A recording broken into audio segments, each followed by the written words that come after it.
angústias, dores, incertezas, insegurança sobre o caminho, insegurança sobre si mesma, ansiedade, tudo isso são inevitáveis na nossa vida. Nós sabemos que passamos por momentos difíceis, por momentos um pouco mais fáceis, e negar isso é fantasioso. Dizer que a vida é cor-de-rosa ou que somente com pensamentos positivos nós podemos resolver os problemas, isso é falácia, isso é mentira, isso é fantasia. A dor é inevitável, mas nem sempre ela precisa ser tão forte. Nem sempre nós precisamos passar por esse sofrimento. A astrologia védica, ela pode sim ajudar você a superar essas dores, a minimizar esse sofrimento. Se você quiser saber como a astrologia védica pode te ajudar na prática a minimizar essas situações de dor e de incerteza, fica até o final desse vídeo que eu tenho certeza que eu posso te ajudar. Então vamos lá. Eu sou Renata Neme, astróloga védica há quase 18 anos e a minha missão é te levar ao equilíbrio interior através do estudo da astrologia védica. Esse é o programa A Rota do Equilíbrio, que tem por objetivo desmistificar muitos dos conceitos da astrologia védica, tornando-o mais palatável, mais aplicável na prática, mais acessível para você que quer se equilibrar, que quer encontrar o seu propósito, a sua essência de uma forma leve e de uma forma equilibrada. E nesse episódio de hoje eu vou falar sobre os 3 pilares sobre os quais a astrologia védica se baseia para te ajudar a buscar o seu equilíbrio. Então, vem comigo que a gente vai conversar bastante sobre esse assunto. O conhecimento da astrologia védica, ele, embora seja extremamente interessante, embora ele desperte curiosidade, ele não deve ser um fim em si mesmo. Que sentido? A astrologia védica, ela não serve para que você, por exemplo, saiba onde está seu Sol, onde está sua Lua, onde está seu Ascendente, onde está sua Vênus, onde está seu Marte. Isso eu já falei em vídeos anteriores. Você pode saber por um mero aplicativo. Um aplicativozinho de celular vagabundo, um software desses gratuitos e bem simples, já podem te dar esse tipo de informação. Então, isso não vai te levar a muita coisa, embora eu saiba sim que isso é uma coisa interessante, são informações relevantes para todos nós, claro. Todos nós que temos simpatia pelo assunto ligado à astrologia. Isso é fato. Mas não é esse o objetivo primordial da astrologia védica. Tampouco é objetivo da astrologia védica mostrar erudição. Você aprender sânscrito e você ficar usando terminologias difíceis que vão fazer com que todos achem que você é erudito, que você é muito culto, que você sabe muito.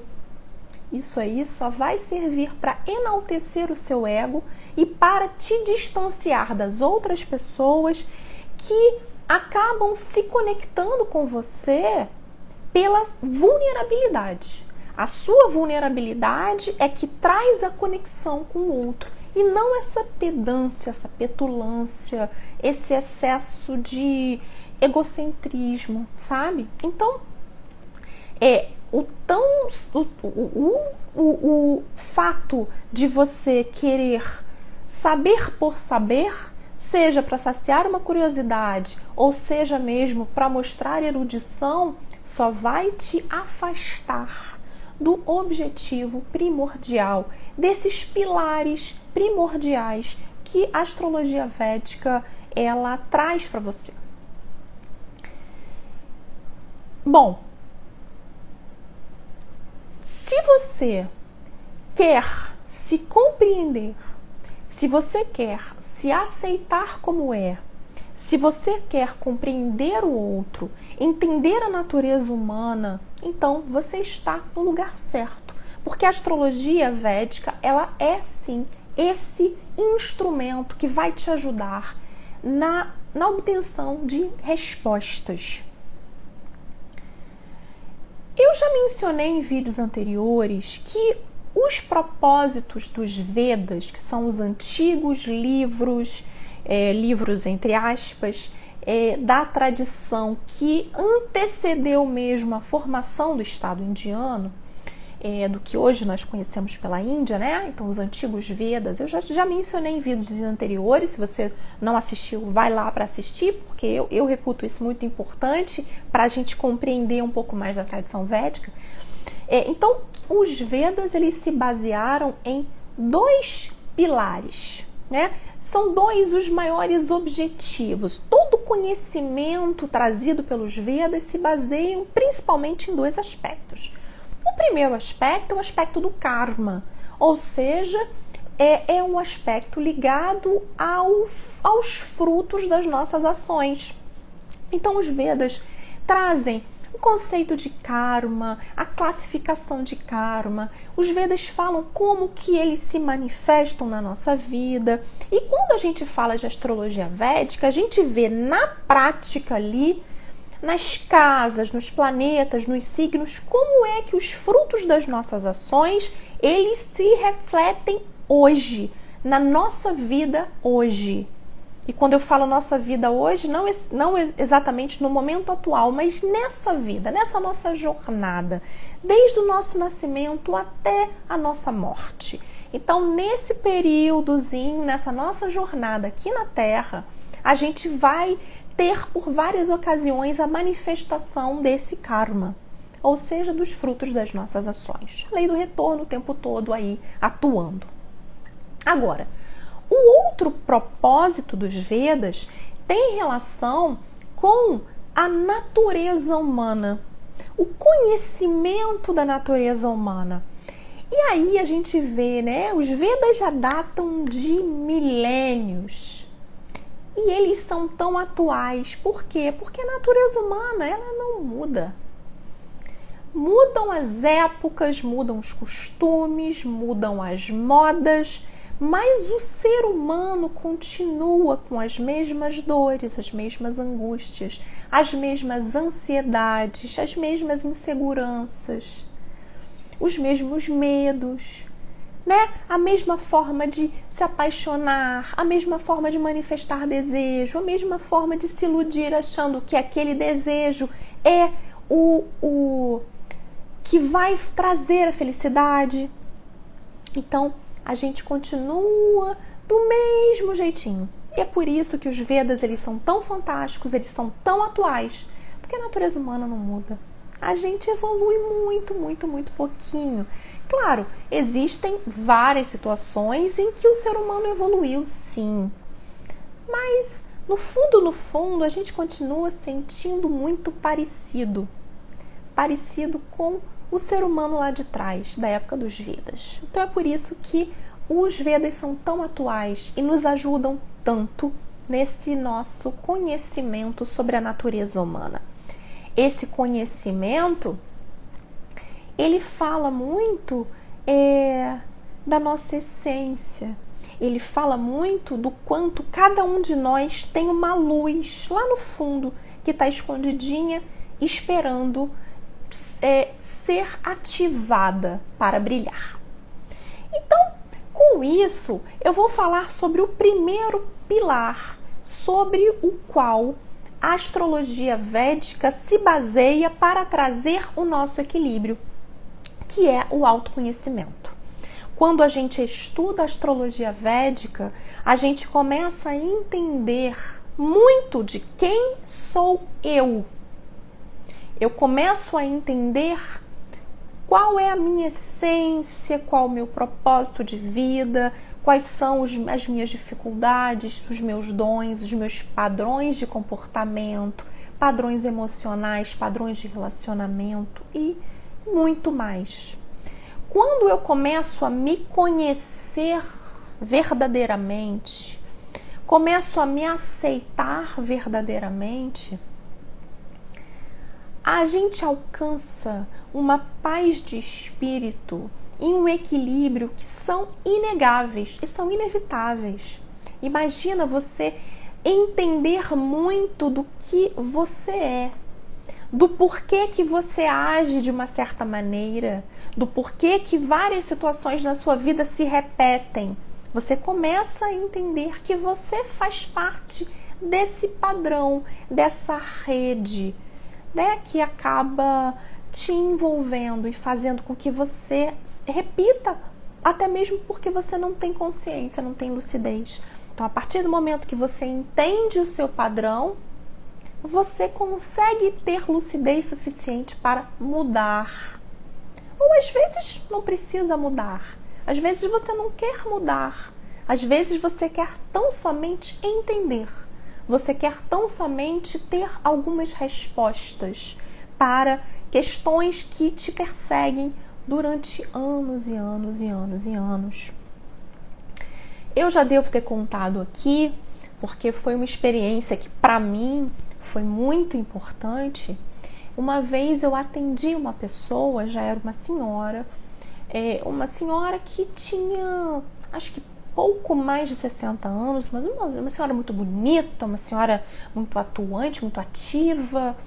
E eu a atendi e eu já havia estudado o mapa dela, então eu comecei a falar, só que num determinado momento, logo no início, né, da nossa conversa, eu perguntei a ela se ela tinha filhos, e ela me disse que não, que essa angústia por não ter podido ter filhos a perseguiu durante anos. E eu falei com ela, olha, ainda bem, dê graças a Deus, você foi protegida, você teve um livramento na sua vida, porque os filhos seriam uma área da sua vida de muita dor, de muita infelicidade.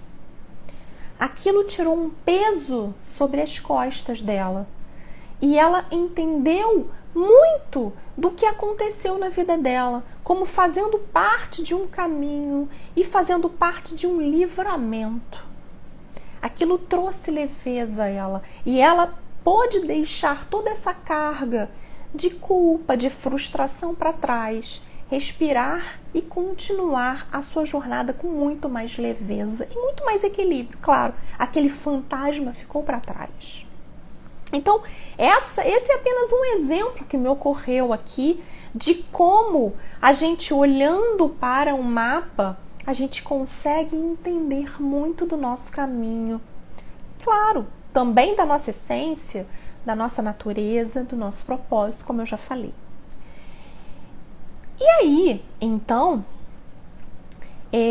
como é que isso, por exemplo, pode se manifestar? Vou dar alguns exemplos práticos, né? Eu acabei de dar um exemplo de uma situação que aconteceu com uma pessoa real. Claro, não posso revelar o nome. Mas como, por exemplo, que a gente pode ver isso no mapa? Pelo ascendente, a gente pode ver, por exemplo, nosso corpo físico, a nossa personalidade também, o nosso propósito. Eu falei muito de propósito no vídeo anterior. Se você não assistiu, vai lá, o pessoal gostou bastante. E o Sol, por exemplo, o Sol ele nos revela, dentre outras coisas, tá? Um planeta, uma posição do nosso mapa nos revela muita coisa. Eu vou dar só uma palhinha de cada um, só para você ter uma ideia. Então, o Sol, por exemplo, ele revela muito do seu caminho espiritual. A Lua revela muito de como a sua mente funciona e de como andam as suas emoções. Como que você sente? Como que as suas emoções se mostram na sua vida? A Vênus, por exemplo, ela traz o seu padrão de relacionamento. Como você se relaciona com as pessoas? Como são os seus relacionamentos afetivos? O seu comportamento. Marte, ele pode indicar Como anda a sua coragem para enfrentar os obstáculos da vida ou para cumprir com a sua missão, com o seu propósito, ou a sua disciplina, como anda? Saturno, ele pode trazer os obstáculos na sua vida.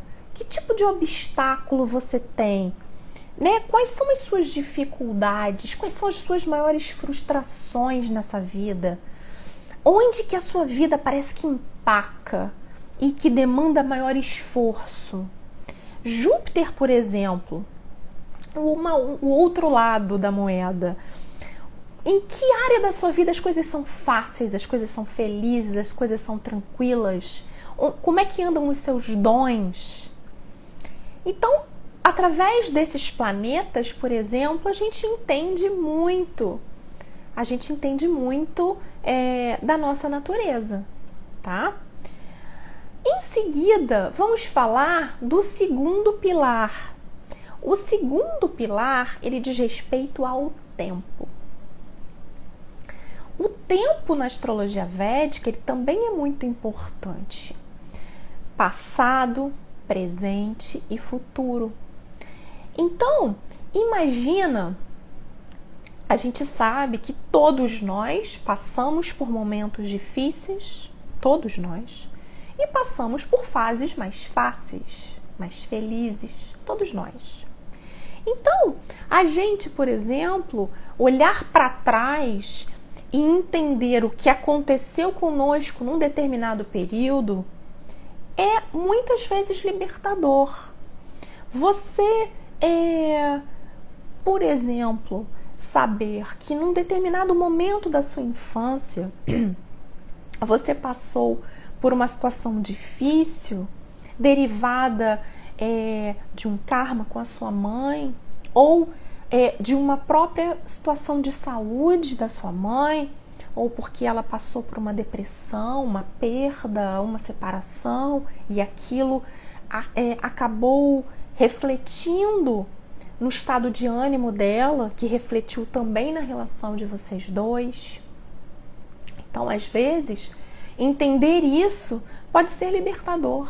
Meu Deus, o problema da minha mãe não era eu não era culpada pelo fato da minha mãe estar passando por uma situação difícil, ou eu não era culpada porque a minha mãe não me quis. Não, às vezes a sua mãe estava passando por um momento muito difícil. Isso se refletiu em você, na sua infância.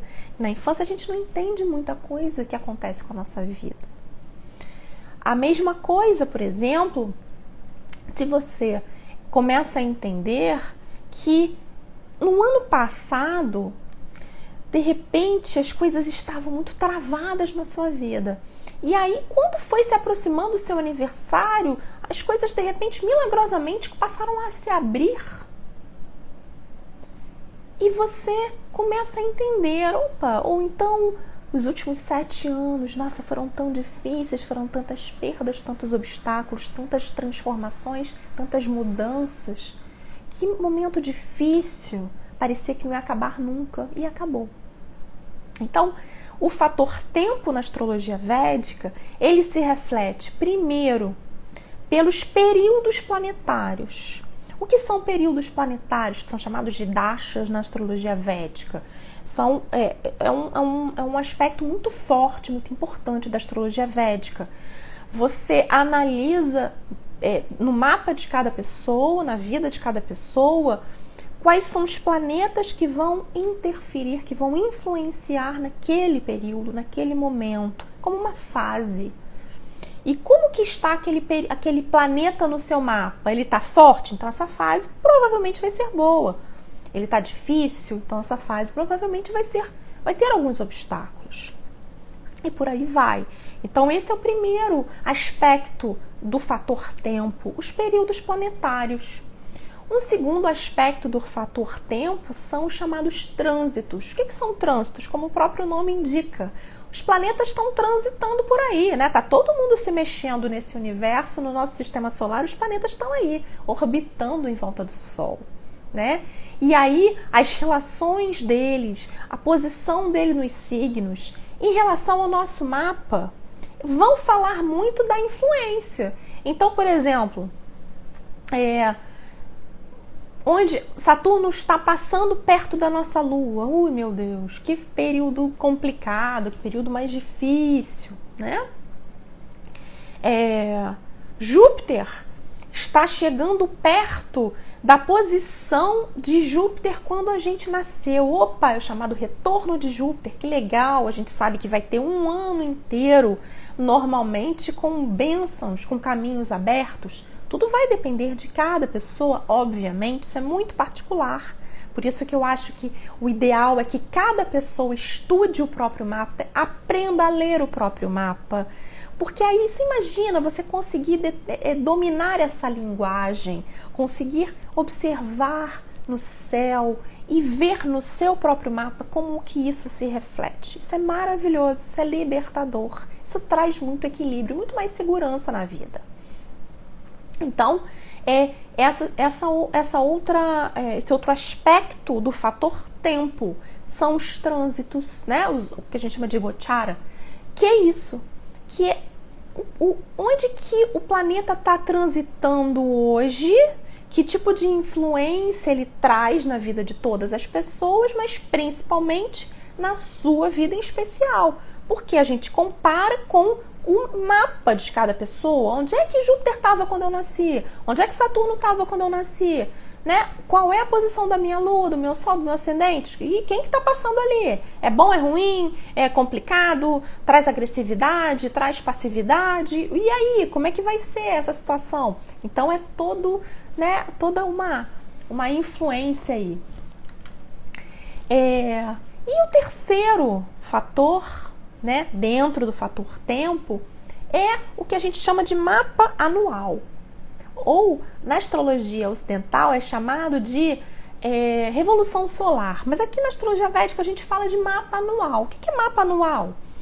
Quando a gente nasce, a gente, né, fotografa o céu. Fotografa o céu, a gente tem um mapa astrológico, ou tem a carta, né, natal, como a gente, né, como você quiser chamar.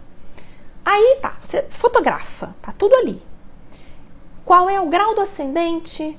Qual é o grau do Sol, o exato grau, minuto, segundo do Sol, exato grau, minuto, segundo da Lua, de Vênus, de Marte, Saturno, de Rahu, Ketu, Júpiter, etc. Então a gente sabe exatamente o grau. Mas o mais importante, qual é o grau do Sol? O grau do Sol quando a gente nasceu. A partir daí, a cada ano, quando o Sol volta para aquele exato grau, minuto, segundo daquele signo específico, é o nosso aniversário solar. Então, é ali que vai marcar o nosso ano novo. Ali que marca o início daquele ano, tá? Então, por exemplo, eu faço aniversário dia 12 de junho. Mas o meu ano astrológico, meu ano novo astrológico, ele pode começar no dia 11 de junho. Ou ele pode começar no dia 13 de junho. Depende do grau, minuto e segundo do Sol exatamente voltando para o lugar onde ele estava quando eu nasci. Isso é o chamado mapa anual. Aí, através daquele horário, a gente vai ver, então, naquele ano, qual vai ser o ascendente, onde vai estar o Sol. Não, o Sol vai estar sempre no mesmo lugar. Onde vai estar a Lua, onde vai estar Saturno, onde vai estar Júpiter, onde vai estar Vênus, onde vai estar Marte, etc. Aí, a gente vai saber qual é a energia daquele ano para a gente. Claro, a gente sempre compara com o mapa natal, com o nosso mapa, né? Com o nosso retrato, com o retrato do céu. A gente sempre vai comparar o mapa daquele ano com o mapa do nosso nascimento. Mas a gente tem como entender muito como é que vai ser a energia daquele ano. Por isso que tem gente que faz mapa todo ano, por exemplo. Tem gente que prefere, tem gente que não precisa. Agora, imagina, você saber ler o próprio mapa, né? Você já se prepara. Eu vou dar um exemplo que aconteceu comigo há muitos anos atrás. Eu já era astróloga. E eu me lembro que eu tinha terminado um relacionamento, fiquei sofrida, chateada, triste, foi pertinho do meu aniversário. Aí eu fui olhar como seria o meu ano. E qual não foi a surpresa desagradável quando eu vi que durante aquele ano eu não teria relacionamento nenhum. E ainda pensei assim, fazer mapa pra mim mesma não funciona. Eu com certeza devo estar lendo errado, deve acontecer alguma coisa, vamos tentar. E eu continuei tentando. Eu sou uma pessoa muito persistente. Eu fiquei aquele ano inteiro sem ter nenhum tipo de relacionamento. Era assim, eu bati na trave várias vezes, mas a coisa não fluía. Tinha um obstáculo ali que não deixava a coisa fluir. E foi exatamente naquele ano, foi quase um ano sabático, em que nada aconteceu. Mas eu, de certa forma, já sabia disso, né? Não quis confiar, não confiei no meu próprio taco, me dei mal. Né? Hoje eu já confio. E a mesma coisa pode acontecer com você. Se você aprender a ler o próprio mapa, você já vai entender. Então, por exemplo, ao invés de eu ter gasto a minha energia naquele ano buscando relacionamento, poxa, eu podia ter investido em outras coisas. Eu podia ter investido mais no meu trabalho, em viagens, em cursos. São aspectos da minha vida que eu adoro. Eu adoro viajar, eu adoro trabalhar, eu adoro estudar e aprender coisas novas. Adoro. Mas eu despendi muito da minha energia criando expectativas. Expectativas que no final das contas foram frustradas. E eu já sabia daquilo. E eu acabei não vendo. Então, saber muito da energia do seu ano é interessante para você se planejar. Eu morri porque eu não tive um relacionamento durante aquele ano? Claro que não. Mas eu estaria muito mais equilibrada e serena se eu tivesse dado ouvidos ao meu próprio conhecimento de astrologia para entender, olha, naquele ano nada vai acontecer. Então vamos focar em outra coisa? Por isso é que o fator tempo é tão interessante, né? E aí, eu falei do passado, né? No presente também é algo interessante para a gente saber, opa, tá chegando o eclipse. A gente sabe, o eclipse vai bater em cima da minha lua. Opa, então naquele período ali, naqueles dias que antecedem o eclipse, no dia do eclipse, os dias que vão se seguir ao eclipse, eu vou tentar me manter em meditação, serena, sabe? Sem entrar em embates, para ficar mais tranquila, ficar mais equilibrada. E a mesma coisa o futuro, né? Seja sabendo do meu próximo ano, através do mapa anual, ou seja sabendo dos trânsitos, ou seja sabendo que Saturno está entrando e está se aproximando da minha Lua. Opa!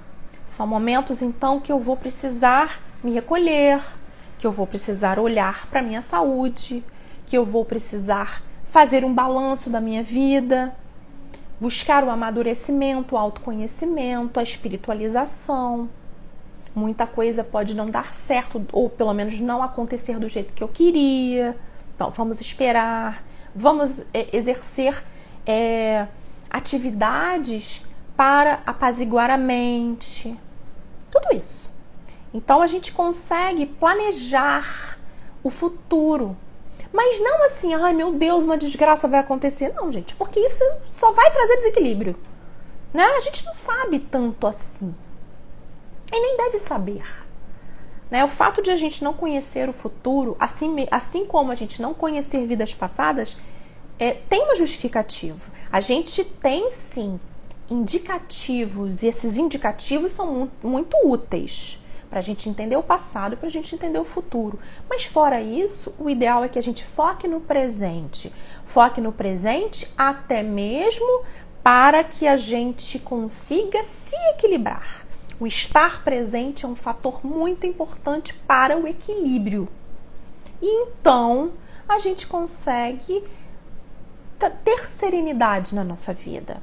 Serenidade até mesmo porque muitas das decisões que a gente toma, elas devem se basear em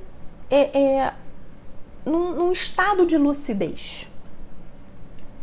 Quanto mais lúcidos nós estamos, mais clara está a nossa mente, melhores serão as nossas decisões. E então, o nosso equilíbrio, ele é inevitável. Certamente a gente vai chegar ao nosso equilíbrio, né? Então, esse foi o segundo fator, é o fator tempo, que é um fator muito importante para a gente entender e para a gente se programar. É como se a gente fluísse com um rio, sabe? É como se a gente nadasse a favor da correnteza e não contra ela. Porque, não sei se você já experimentou nadar contra a correnteza. Olha, é um esforço danado. Um esforço danado que traz uma dor muscular, que traz falta de fôlego, um esforço hercúleo que não vai a lugar nenhum, não vai te levar a lugar nenhum. Agora imagina você nadar a favor da correnteza. Você vai usar a correnteza a seu favor para você chegar onde você quer chegar. Então, essa é a importância do fator tempo e como esse fator traz equilíbrio para a gente. Você não imagina como. E aí, então, vamos falar do terceiro fator que a astrologia védica utiliza para te levar ao equilíbrio, que são as medidas corretivas. Bom, enfim, então eu já sei ler o meu mapa, eu já sei que eu tenho dificuldades na área financeira. Eu tenho uma dificuldade enorme de alcançar a prosperidade, ou de guardar dinheiro, ou de lidar com dinheiro. Eu sei que isso, para mim, é muito difícil. Ok. O que eu faço com isso, então? Eu vou viver a vida inteira sofrendo com isso? Lamentando porque eu não tenho dinheiro, não tenho prosperidade?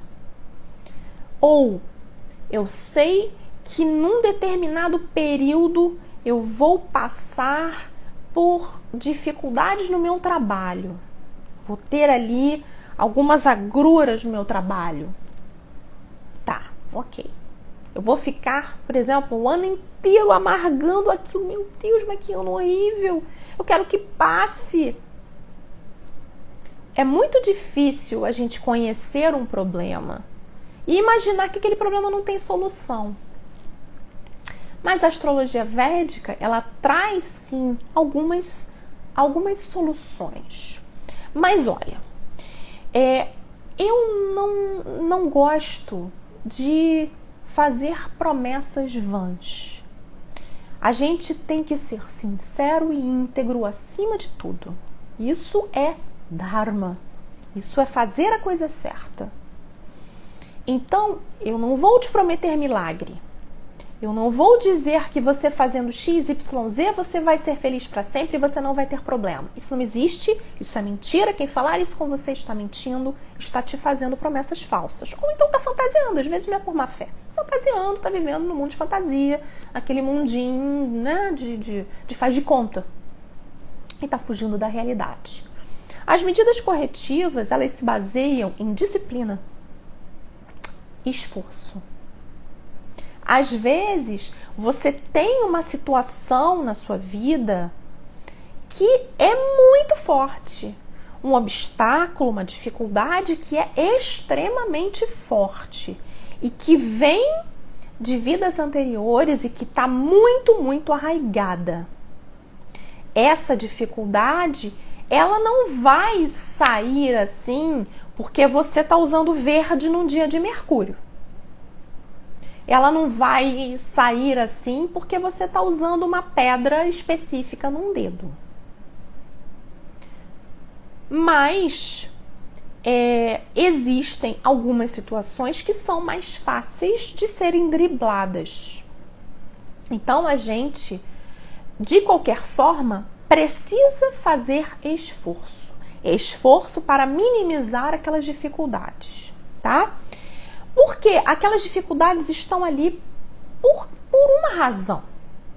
Estão ali porque você está colhendo os frutos das suas ações. Vidas anteriores, da vida atual, não importa. Acredite você em reencarnação ou não, não importa. Você está colhendo aquilo que plantou, ponto. Tá?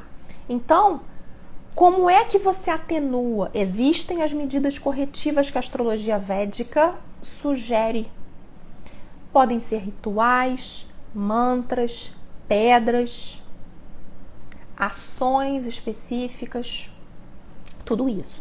Volto a dizer, existem gradações, existem algumas situações em que uma medida corretiva, ela, vira chave, e vira mesmo. Existem outras que demandam mais tempo, mais esforço, mais atenção, que não são tão fáceis, sabe? Que você, por exemplo, vai ter que fazer jejum durante 20 sábados. Imagina, sábado, que é o dia que a gente aqui no Ocidente tira para fazer o dia do lixo, ou ir para festa, ou encontrar com os amigos, ou sair por aí. Imagina fazer jejum, né? Fazer jejum, ou se propor algum tipo de disciplina. Eu prometo que eu não vou sair. É assim, porque aqui no Ocidente, né, a gente faz muito promessa, mas na astrologia védica, então eu vou fazer um tipo de disciplina XYZ. Às vezes é preciso mais tempo, mais esforço. Mas existe a possibilidade, sim, de você driblar as dificuldades. Na minha experiência, o pilar número 3, que é justamente esse das medidas corretivas, está muito conectado ao pilar número 1, que é do autoconhecimento. Sabe por quê? Porque o pilar número 1 do autoconhecimento, ele vira a chave. Quando você se entende, mas entende verdadeiramente, quando a ficha realmente cai, você consegue mudar o padrão e mudar o comportamento. Quando você muda o padrão, você muda também o padrão energético. Você emana outro tipo de energia ao seu redor. E a energia das pessoas e das situações, em retorno a isso, também muda. E você já de antemão, você vai conseguindo promover mudanças e limpezas na sua vida sem precisar de medidas corretivas. Agora, você pode aliar o autoconhecimento a medidas corretivas e assim, é como se isso fosse trazendo uma aceleração nesse processo. Por quê? O objetivo maior de tudo isso, do seu autoconhecimento, é o aprendizado e o próprio autoconhecimento, né?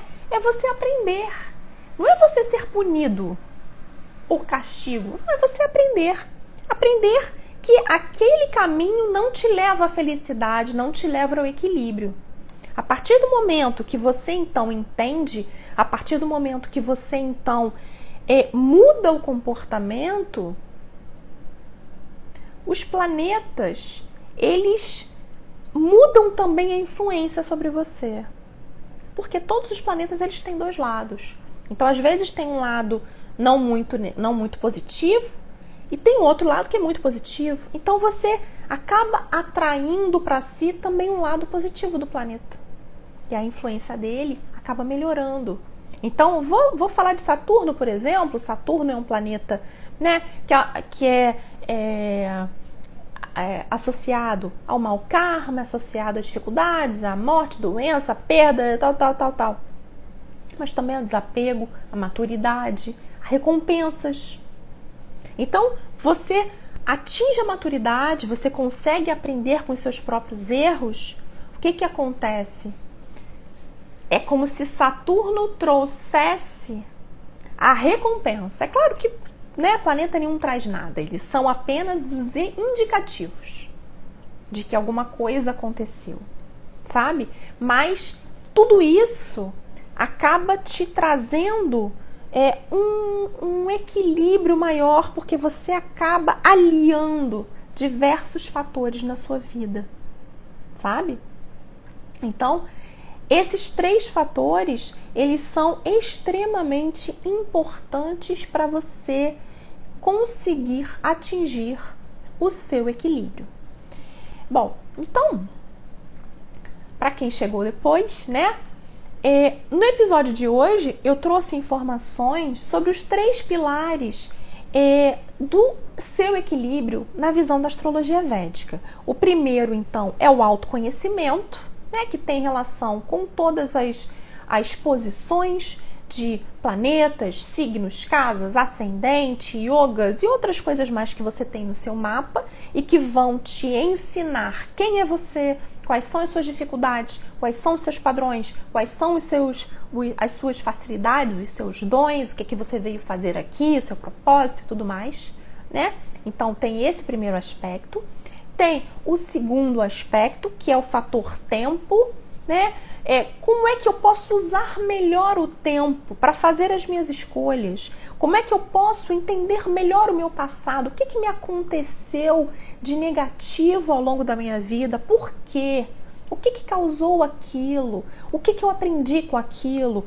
O presente, como é que está o meu momento presente? Como é que eu posso usar da melhor forma o momento presente? E, obviamente, o futuro. Como é que eu posso usar melhor o período que se avizinha, o ano que se avizinha, o trânsito que se avizinha, sabe? E aí a gente viu que tem 3 aspectos do fator tempo, que são o período planetário, trânsitos e o mapa anual. Ou seja, entender o meu ano a partir do meu aniversário, como é que é. Então a gente tem esses 2 pilares e o terceiro e último pilar, que são as medidas corretivas. São os remedinhos, a gente chama de remedinhos. O que eu posso fazer para atenuar as minhas dificuldades? Se eu estou passando por um trânsito difícil, o que eu posso fazer de concreto para melhorar um pouquinho? Eu sei que um trânsito difícil ele vai continuar sendo difícil, mas como é que eu vou me fortalecer para passar por essa fase de uma forma mais leve possível, para não me desequilibrar, né? Ou para me equilibrar apesar dos problemas, apesar de, algo muito importante, né? Então, são esses 3 aspectos que a gente falou hoje, tratou hoje, que são muito importantes para o nosso equilíbrio. Aqui nas redes, você também vai encontrar outros diversos vídeos sobre conceitos da astrologia védica, sobre aspectos práticos da aplicação da astrologia védica para o seu equilíbrio, de que forma é que eles impactam o seu equilíbrio, como é que você pode usar isso a seu favor. Então, se você não assistiu, vai lá, assiste. Tem alguns mais longos, tem outros mais curtinhos. Tem meu canal do YouTube também, se você não assinou, vai lá, assina, porque você pode ir acompanhando. Tem inclusive meditações lá atrás que são baseadas, né, na energia dos planetas, que é algo também que é interessante para a gente sempre fazer e praticar. Meditação guiada, para quem não está acostumado, é interessante para a gente apaziguar a nossa mente, para a gente também ir sendo levado de acordo com a energia dos astros. É uma coisa bem interessante. Então, se você gostou desse vídeo, se você acha que ele fez sentido para você, curte, comenta. Se você acha que tem alguém que pode se beneficiar disso, você vai lá, compartilha com essa pessoa, ou marca essa pessoa ali nos comentários, para que ela venha também se beneficiar dessa ciência maravilhosa, milenar, que já ajudou centenas, milhares de pessoas a alcançar o equilíbrio. E eu não estou falando só de mim, estou falando de várias pessoas que eu consegui tocar, mas que várias pessoas que ao longo de todos esses milênios vêm usando a astrologia védica ao seu favor, né? Então, vá lá. Vamos espalhar o equilíbrio, é o que eu sempre peço, né? Eu tenho essa missão, eu tenho esse propósito de vida, mas uma andorinha só não faz verão. Então, se você também quer isso para a sua vida, para a vida das pessoas que você ama, para a vida das pessoas que você nem conhece, para a vida da humanidade, vamos lá, vamos fazer essa corrente do equilíbrio, que imagina, seria um sonho, né? Eu tô quase cantando Imagine do John Lennon aqui, mas sonho existe para a gente realizar, né? Enfim, então, se você quiser fazer algum comentário, falar sobre experiências suas ou tirar dúvidas, pode me mandar um direct. Eu sempre digo que eu gosto muito de responder às pessoas, de falar com pessoas. Eu amo a humanidade, não é à toa que eu quero ajudar a humanidade. Eu gosto de gente. Então, você vai ser muito bem-vindo, vai ser muito bem-vinda se quiser fazer comentários, se quiser tirar dúvidas, se quiser desabafar, né?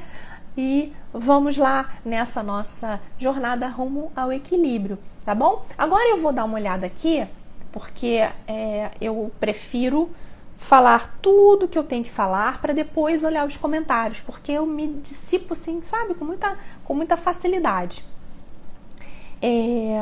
Revolução solar da Vênus com Saturno na casa 7, que representa? Daniel está perguntando. Solar de Vênus com Saturno estão juntos na casa 7, é isso, Daniel? O que acontece?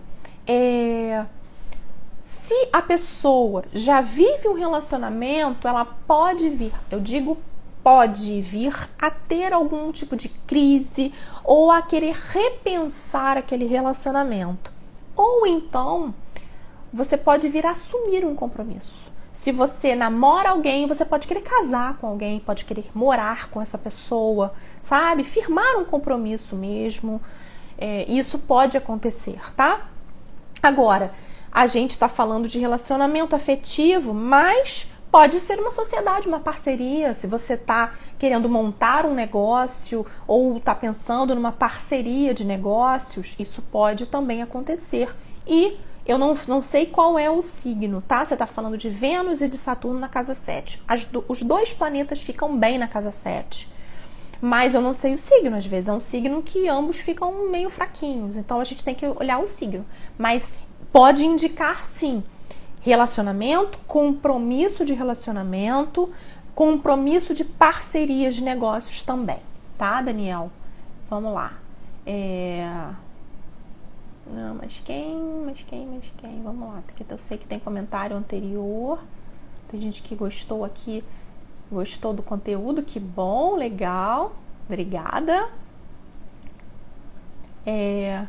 Graciele falou de Saturno, né? Mesmo Saturno sendo Lagnesha, é claro que, vamos lá, vamos traduzir? É aquilo que eu falei, né? Se eu tava falando pra gente não ficar falando, usando termos em sânscrito e tudo mais, o que é Lagnesha? Ascendente. O ascendente na astrologia védica, que é aquele signo que está subindo no horizonte, no lado leste, quando a gente nasce, né? Na astrologia védica, ele é chamado de Lagna. Tá? Então, ascendente e Lagna são a mesma coisa.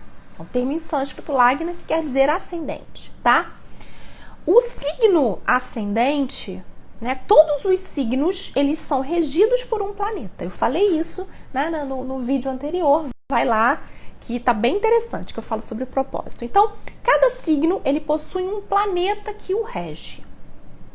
Então, o signo do ascendente, aquele que está subindo no horizonte quando a gente nasce, ele tem um regente, né? O planeta regente. Esse planeta regente é chamado de Lagnesh. Então, a Graciele está perguntando se Saturno for o Lagnesha, ou seja, se ele for o regente do ascendente, ele também vai trazer essas significações de obstáculos? Pode também, tá? Mas, principalmente, ele vai indicar a sua personalidade. Principalmente, se ele é o regente do seu ascendente, ele vai falar muito da sua personalidade, que certamente, claro que eu não sei em que signo está o Lagnesh, em que signo está Saturno, né? Mas a gente vai saber que você é uma pessoa que certamente é mais séria, mais introspectiva, responsável, que pensa muito nas suas obrigações, né? Mais nas obrigações do que no prazer. Primeira obrigação, uma pessoa séria, uma pessoa madura, tá? Então, normalmente isso. E Saturno, ele traz esse aspecto da sua personalidade. Onde Saturno está, também pode indicar, sim, obstáculos na sua vida, tá? E vai indicar também o propósito. Onde que esse propósito de seriedade, de maturidade vai se mostrar no seu mapa? E mais, se o seu propósito está relacionado a Saturno, você veio aqui para cumprir os seus karmas. Você tem um compromisso maior com as suas obrigações kármicas. Fazer aquilo que é certo, que é devido, sem desvio, tá? Então, você sabendo disso, você vai ver no seu mapa onde que Saturno está. Para dizer assim, opa, então é no setor de trabalho, é no setor de família, é no setor de finanças. É aqui que eu tenho que ter mais responsabilidade. É aqui que eu preciso focar. Mas se Saturno está ali, ele vai indicar que ali também existe dificuldade. Não é um aspecto fácil da sua vida. Então, Saturno, sim, mesmo sendo Lagnesha, ele vai indicar dificuldades. Mas são dificuldades que você tem que ultrapassar, porque você está aqui para isso, tá? Você veio nessa vida para isso. Quem mais? Quem dá mais? Segurança sobre o caminho. Mais alguém? Então, gente. Peraí, vamos lá. Tem outra pessoa aqui. Olha os leads do campo. Tem Saturno e Lua conjuntos na casa 7 em Capricórnio. Apesar da Lua estar nessa posição, por Saturno estar forte domiciliado, ele protege a minha Lua?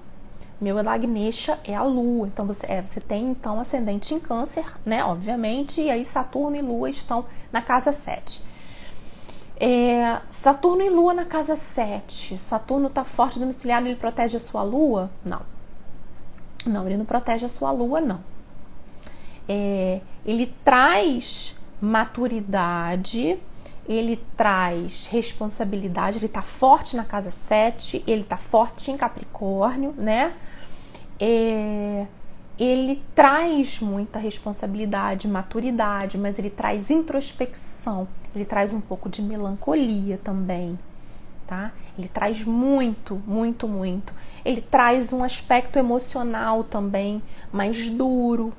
Então, às vezes, você pode ter dificuldade de se abrir, apesar de você ter o ascendente em Câncer, que traz sensibilidade, emotividade, conexão com a mãe e tudo mais, mas essa Lua, como ela está em Capricórnio, ela por si só, ela já fica mais séria, mais introspectiva. E aí, junto com Capricórnio, então, né, pode indicar um pouco de solidão. Agora, esse Saturno com essa Lua na casa 7 pode indicar também um casamento sólido, um casamento com uma pessoa séria, um casamento com uma pessoa não muito amorosa, mas uma pessoa com quem você pode contar, tá? Uma pessoa leal, uma pessoa correta, muito séria, trabalhadora, sabe? Então você já nasceu aqui com com um pouquinho de melancolia, tá? Daniel, as casas angulares têm maior força, exatamente. 1, 4, 7 e 10. As casas que fazem um losanguinho no mapa do norte da Índia, que tem tem 3 tipos de mapa. 3 formatos, não 3 tipos. 3 formatos de mapa. Eu uso do norte da Índia, que é um que a gente chama de formato de diamante. E aí 1, 4, 7 e 10. São essas casinhas que formam um losango. Elas são chamadas de casas Kendra, casa de poder. Então elas têm mais força sim, tá? Comentar. Assim, queria comentar que essa mudança de nodos tem me favorecido demais. Me separei de um relacionamento péssimo, do qual não tinha mais esperança de conseguir há uns 20 dias e muitos amigos reaparecendo. Olha que bom. Tá vendo? Legal. Então, é o que eu tô falando, né? São os momentos, são os nossos períodos. Então, agora, por exemplo, Rahu e Ketu mudaram de posição. O que acontece? Novas energias estão fluindo aí. Para uns vai ser bom, para outros nem tanto e por aí vai. Mas a gente não pode se desequilibrar com essa oscilação. A gente tem que aprender, como eu disse, a seguir, né, o fluxo das águas do rio. E aí, tá vendo? Os seus relacionamentos sempre foram difíceis. Isso, claro, com Saturno e Lua na casa 7 é complicado.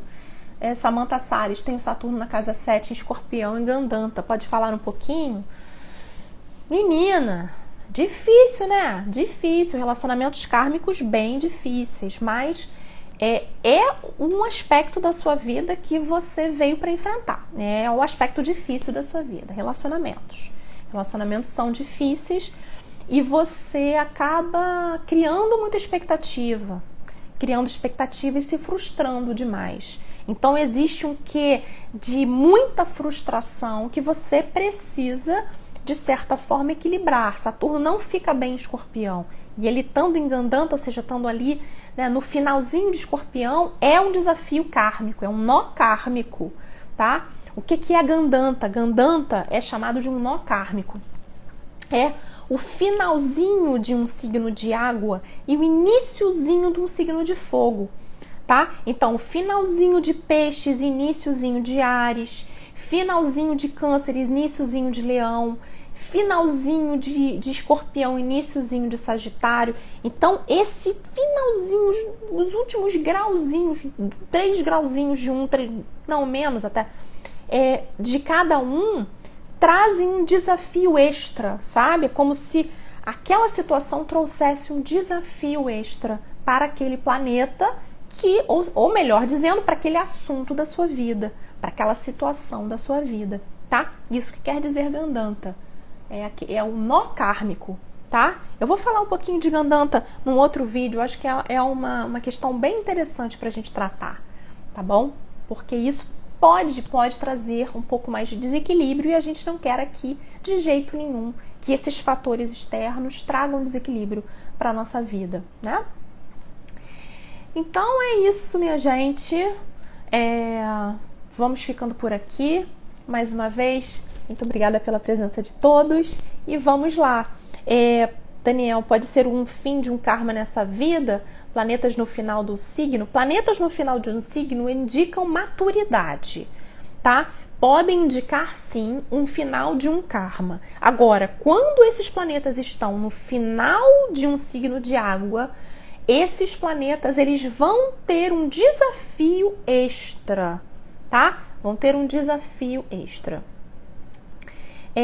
Renata, o que são as Sarpa Doshas? Sarpa Dosha.